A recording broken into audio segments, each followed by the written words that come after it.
answer. You've gone silent on me. You're like a dumb idol.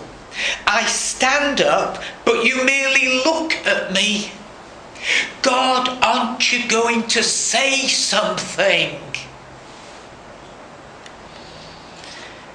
Now his friends are not helpful. They add to his pain. Eliphaz is just too rigid. Bildad is unfeeling. Has he got a heart? Zophar is merciless. So far, so bad. The only suffering the godly will experience is in this life, and it is working for them. Let me say that again.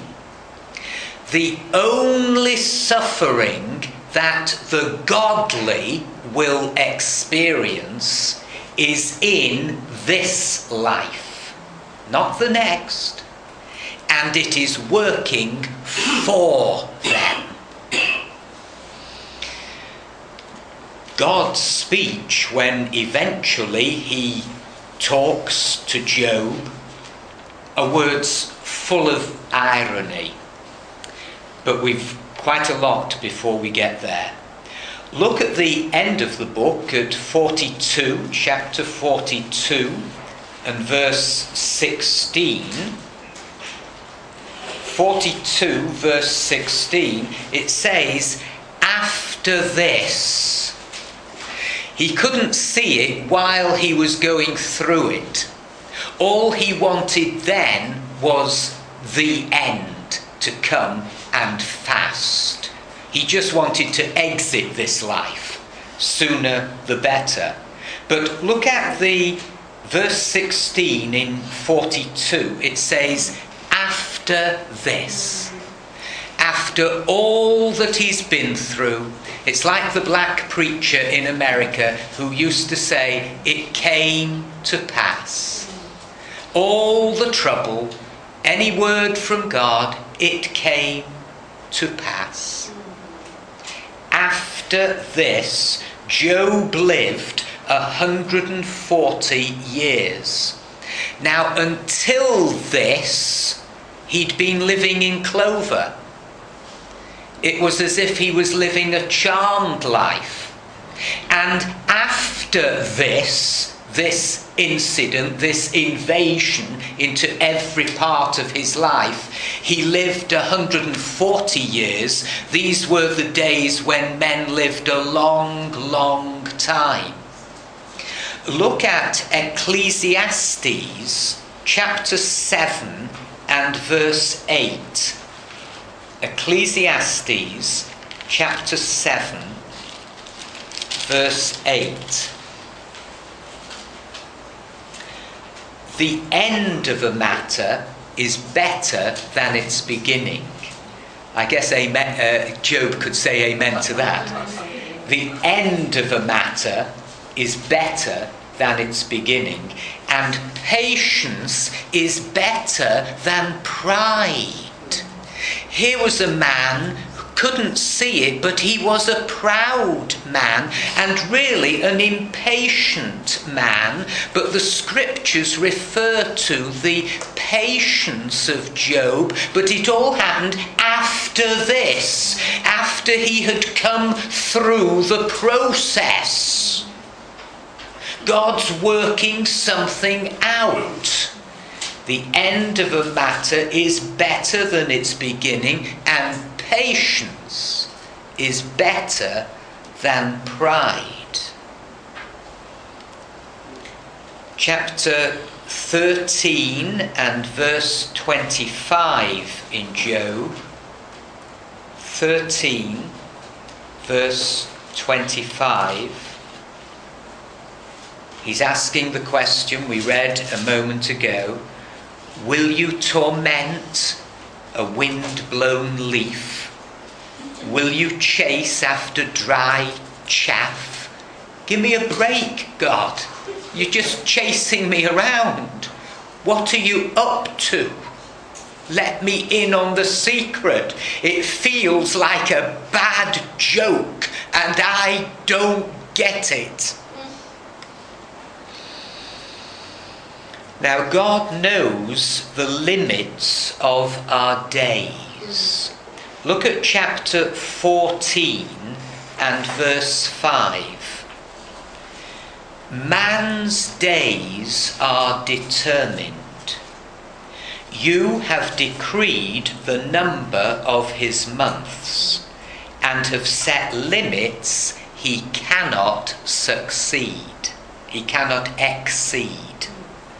You see, all our days are written in his book before one of them comes to pass. He knows how many days, months, years are allotted to each one of us. We do not know.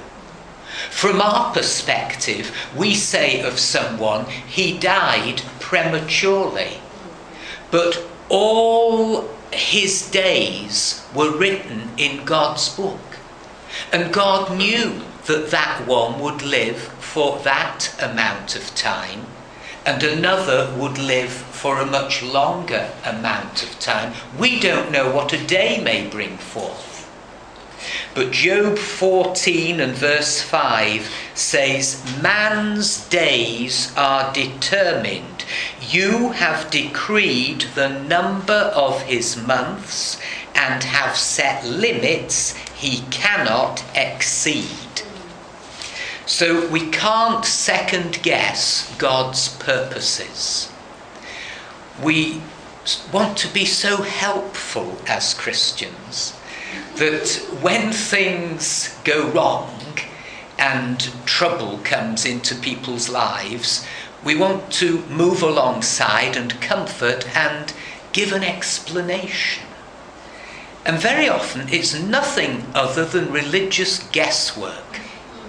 We haven't a clue what's going on in someone else's life when they're tossed around like a leaf. We can't second guess God's purposes. Now, we find it very annoying to live without meaning. If there is meaning in it, then we can endure it. But if we don't know what it's all about, it just makes it more unendurable than ever. What if God is doing this in your life in order to develop your graces? This is Matthew Henry, some of our graces would never be discovered if it were not for our trials. Some people, under trial and testing, emerge like fine gold. There's a beauty which is displayed in their life that before they were put through the mill, we hadn't the foggiest idea that they would emerge like that. When he has tested me, I shall come forth as gold.